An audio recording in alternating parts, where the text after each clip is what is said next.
1. 상담 신청자의 상황.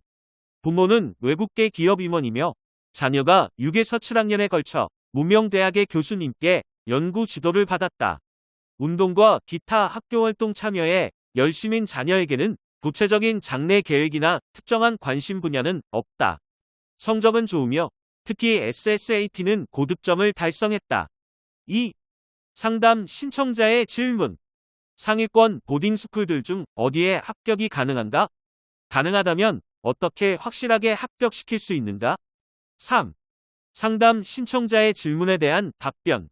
장래 계획의 구체성이 없으며 특정한 관심 분야도 없으며 학업과 활동에 열심인 자녀는 매우 일반적인 아시아계 지원자로 분류된다.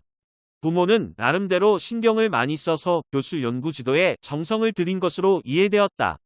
하지만 초등 내지 중등 학생들 중 하버드 등 정상급 대학들에 재직하는 교수들로부터 사사받는 지원자들이 꽤 있다. 특히 이러한 집단은 이미 학부생 이상의 학술적 능력이 있기 때문에 고등학교에 진학하여 계속해서 심층적이며 높은 수준의 연구 경력을 쌓아간다. 이러한 연구자 집단으로 분류되어 보딩스쿨에 입학 지원을 할 경우 실질적인 문제는 상당히 앞서가 있는 연구자 집단 분류자들 중 몇 명이 누가 어떠한 내용으로 어느 보딩스쿨들에 지원하는가이다. 그 이유는 상위권 보딩스쿨마다 모든 연구자를 뽑지는 않으며 오히려 연구자 유형 지원자들끼리 극심한 경쟁을 해야 하기 때문에 특정 보딩스쿨을 상대로 지원에 앞서 매칭 작업을 해야 한다.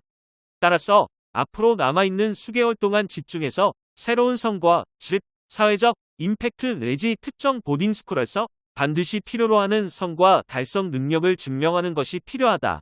4. 답변의 근거. 누구를 뽑느냐는 보딩스쿨의 대학 진학 실적과 직결되기 때문에 매우 중요한 사안이다.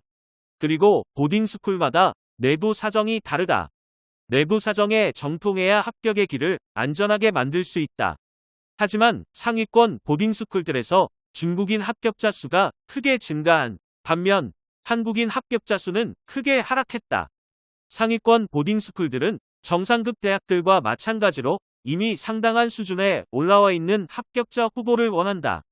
그러나 한국인 지원자와 부모들은 학교에 들어가기만 하면 학교에서 훌륭한 인재로 만들어 줄 것이다라는 환상 가득한 기대를 가지고 있는 경우를 자주 본다.